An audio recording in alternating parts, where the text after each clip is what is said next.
Dès le moment où tu t'installes pour écouter ce message, j'aimerais que tu t'arrêtes vraiment. Pas juste avec ton corps, avec ta présence. Ferme les yeux si tu le peux. Respire profondément et écoute. Pas moi, toi. Ce que tu ressens, ce qui remonte maintenant, c'est toi.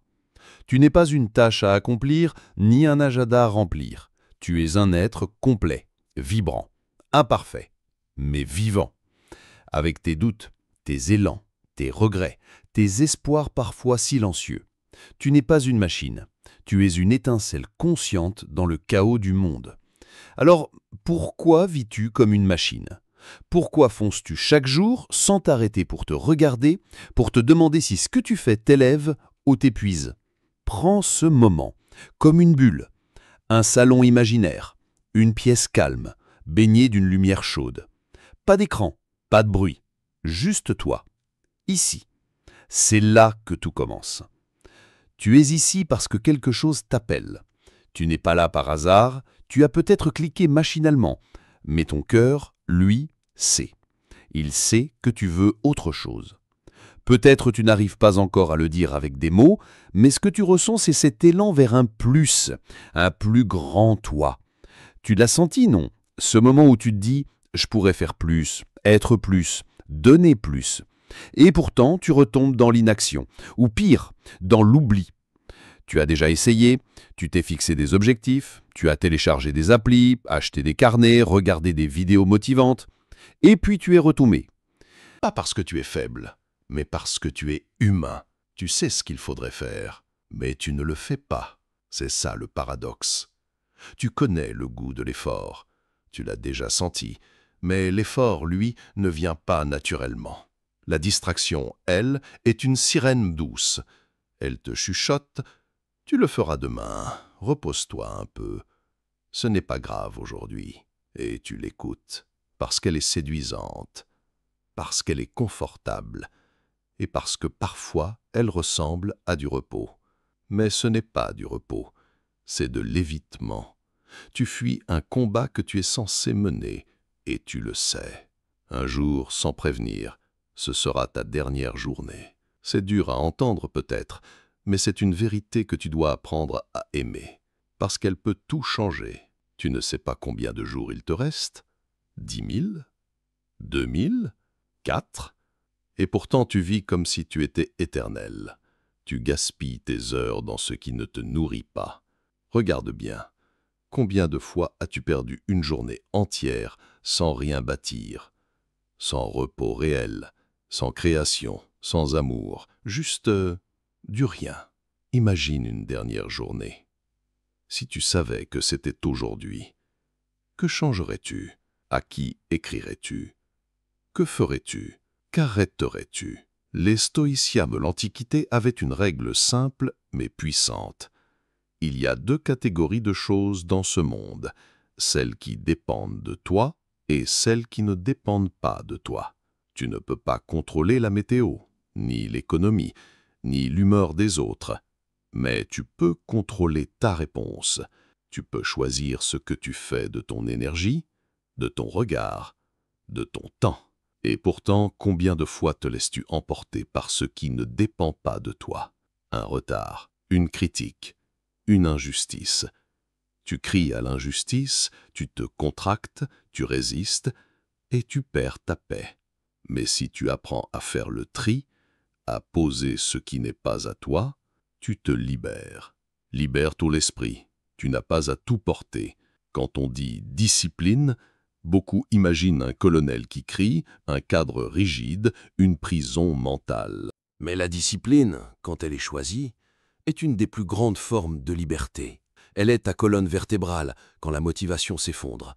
Parce que oui, la motivation n'est pas fiable. Elle est un luxe, pas un moteur. La discipline, elle, agit même quand tu n'en as pas envie. Tu te lèves, tu écris, tu avances. Pas parce que tu es inspiré, mais parce que tu t'es engagé. Et ce jour-là, tu redeviens puissant.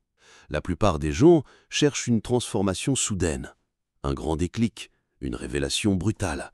Mais la vérité, c'est que les vraies transformations sont lentes. Elles ne crient pas, elles ne font pas de bruit. Ce sont des gestes répétés, des petites décisions, des rendez-vous pris avec soi-même et tenus. Chaque jour où tu fais une chose difficile, tu graves dans ton esprit « Je suis quelqu'un qui tient ses engagements ». Et ce n'est pas visible tout de suite. Les premiers jours, rien ne semble bouger. Mais un jour, sans prévenir, tu te rends compte que tu es devenu différent. Pas meilleur que les autres, mais meilleur que toi-même hier.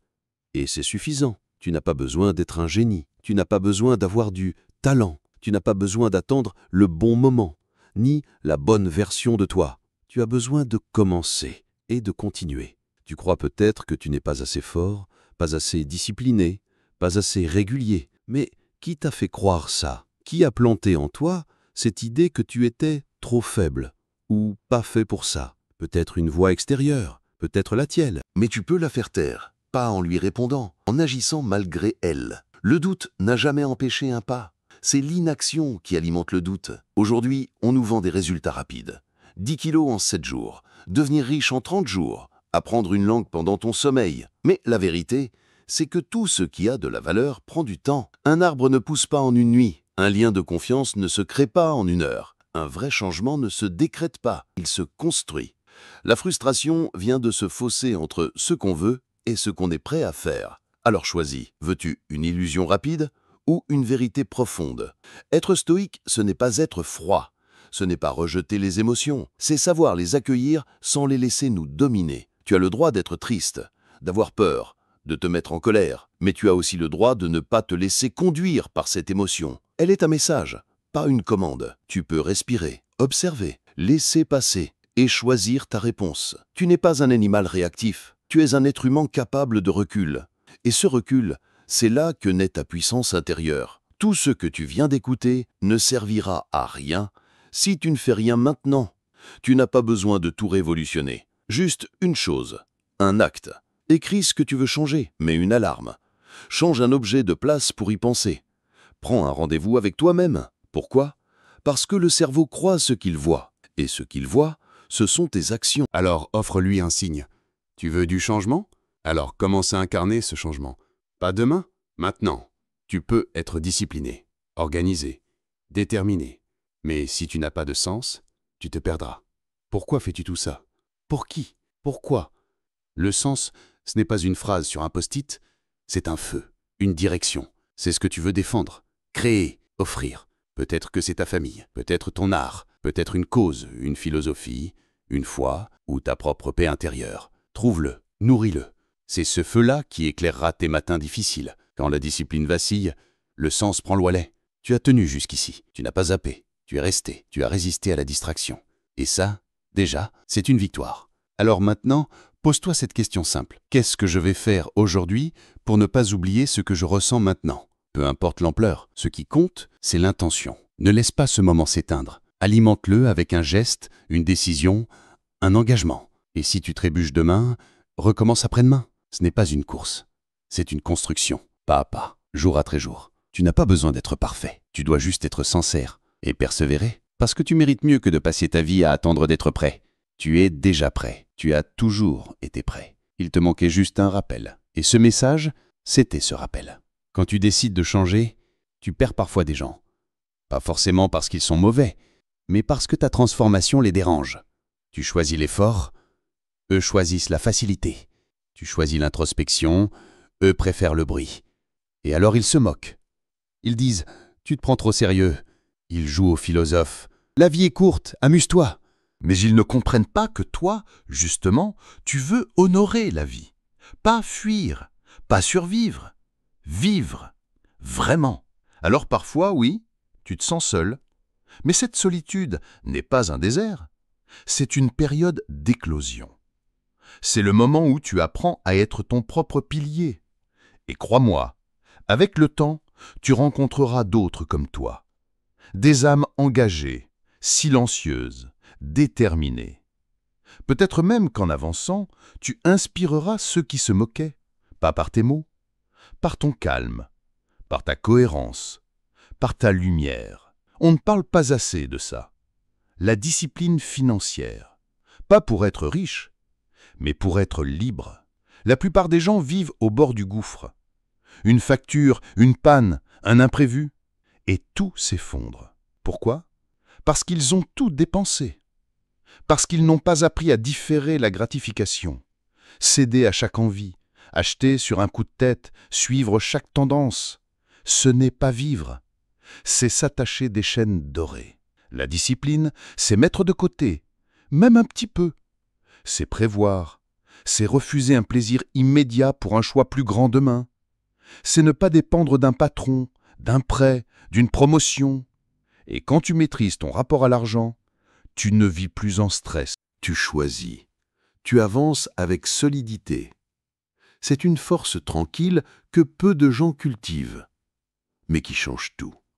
Beaucoup croient que la liberté, c'est de faire ce qu'on veut, quand on veut. Mais cette idée est fausse.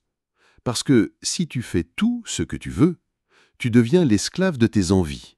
Et les envies sont changeantes, capricieuses, parfois destructrices.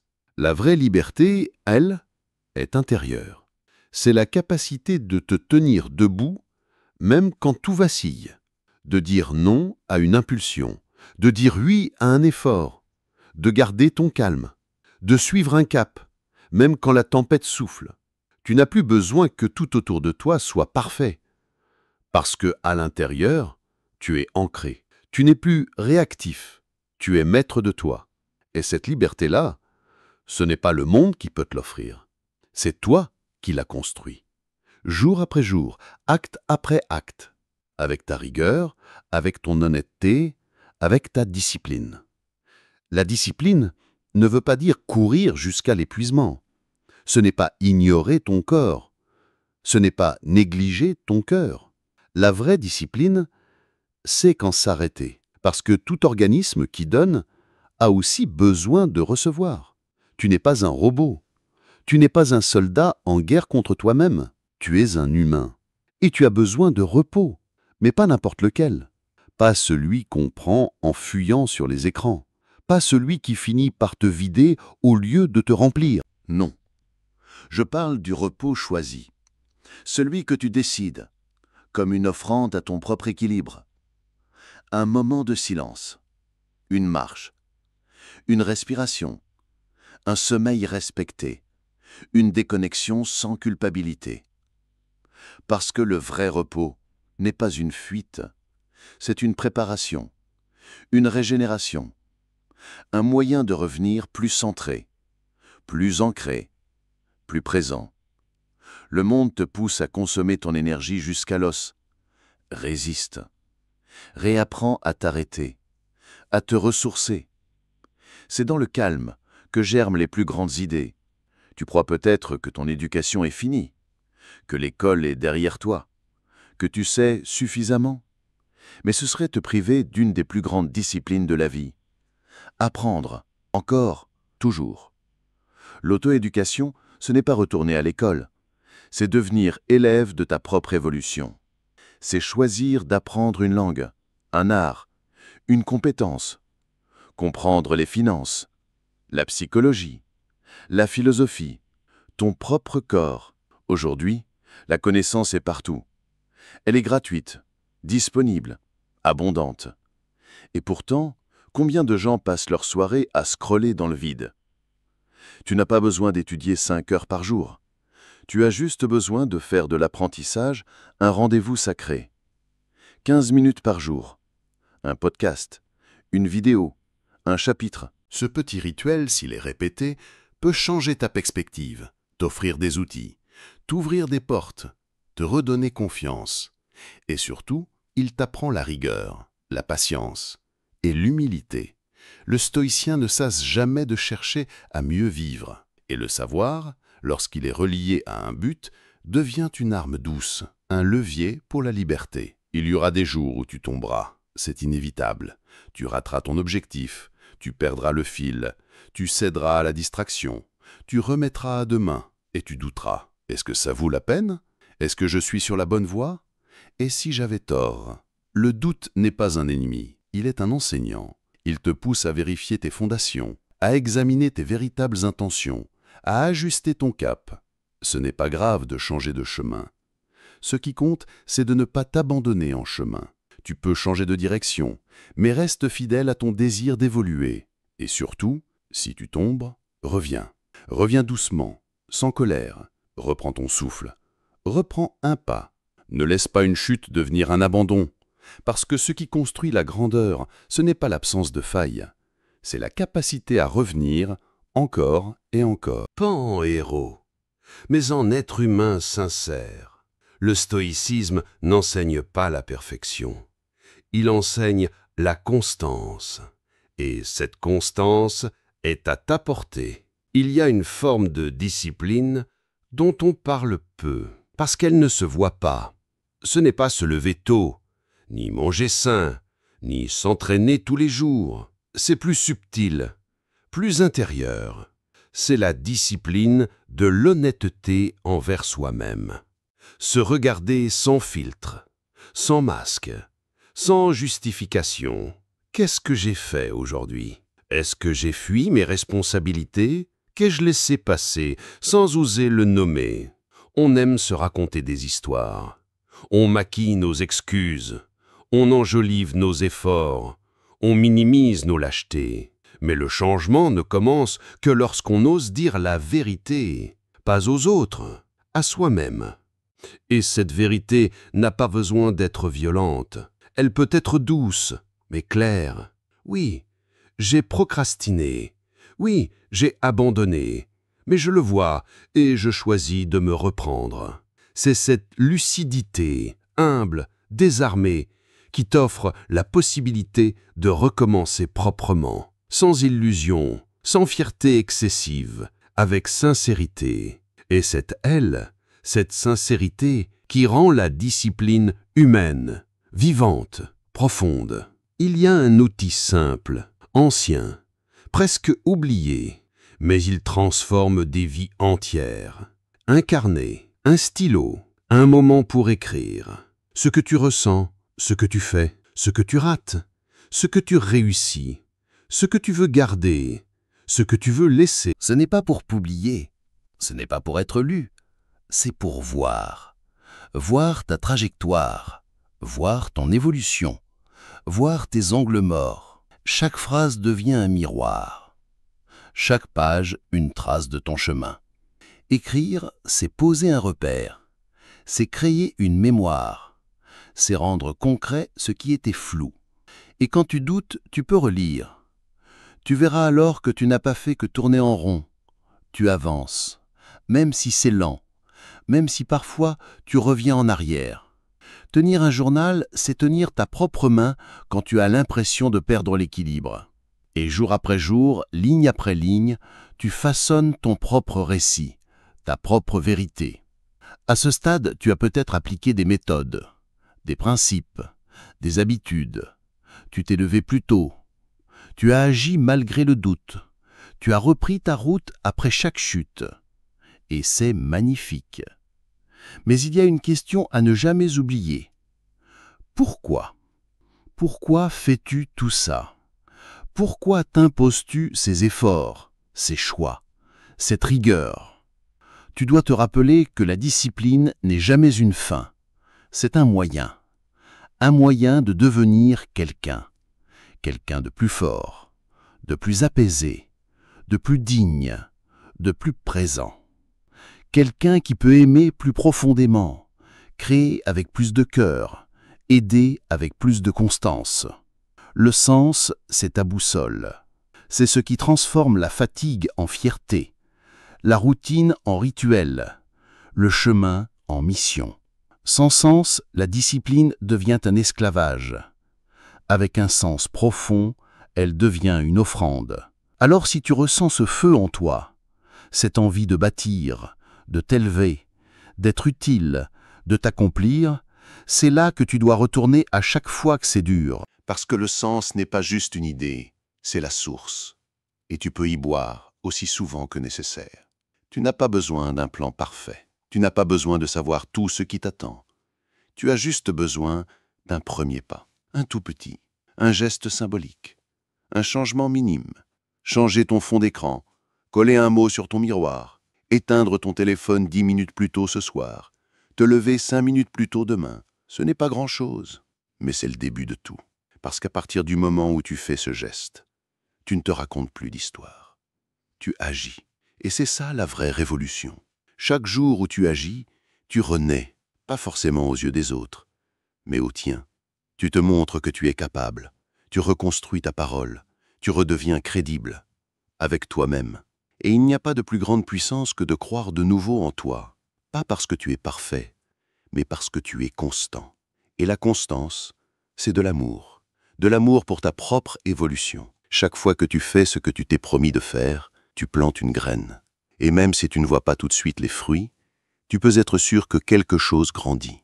Tu chuteras, encore. Tu oublieras, tu retomberas, tu t'éloigneras de ce chemin. Et c'est normal. La chute n'est pas l'ennemi. L'abandon l'est. La chute, elle t'enseigne. Elle te rend humble. Elle te rappelle que ce n'est pas une course vers la perfection, mais un apprentissage de l'humanité. Tu veux devenir fort? Alors apprends à te relever. Encore, et encore, et encore. Chaque fois, un peu plus vite, un peu plus souplement, avec un peu plus de douceur envers toi-même. Arrête de penser en heures ou en résultats rapides. Commence à penser en années. Qui veux-tu être dans 2 ans? Où veux-tu en être dans 5? Comment veux-tu te sentir à 40, à 60, à 80 ans? Tu construis un être humain, pas un projet marketing. Et pour cela, tu as besoin de vision. Pas une vision figée, mais une étoile au loin. Quelque chose de beau, de grand. Quelque chose qui te fait tenir, même quand tout devient flou. Ne sois pas pressé. Sois patiemment engagé. Un jour, sans prévenir, tu te surprendras à sourire. Tu n'auras rien accompli d'extraordinaire ce jour-là. Mais tu ressentiras une paix, un calme intérieur, une lucidité tranquille, une absence de conflit avec toi-même. Et tu comprendras que cette paix n'est pas tombée du ciel. Elle est le fruit accumulé de tes efforts invisibles. C'est le résultat d'un millier de petits choix, souvent silencieux, parfois douloureux, mais toujours fidèles. Cette paix, elle n'a pas de prix. Elle n'a pas besoin de reconnaissance. Elle est à toi. Tu ne fais pas ce travail que pour toi. Quand tu deviens plus discipliné, plus serein, plus solide, tu deviens un repère pour les autres, même sans parler. Et ce feu deviendra lumière. Tu n'as pas à courir, tu n'as pas à briller, tu n'as pas à tout réussir. Tu dois juste marcher, un pas, puis un autre, même petit, même incertain, même tremblant. Marche quand tu es motivé, marche quand tu ne l'es pas, marche quand tu as peur, marche quand tu n'y crois plus, parce que chaque pas sincère, aussi discret soit-il, construit quelque chose de grand. Et si un jour tu t'arrêtes, repose-toi, respire, puis recommence. Ce n'est pas un sprint, c'est une traversée. Et à chaque jour où tu tiens bon, tu deviens un peu plus libre, un peu plus ancré, un peu plus toi.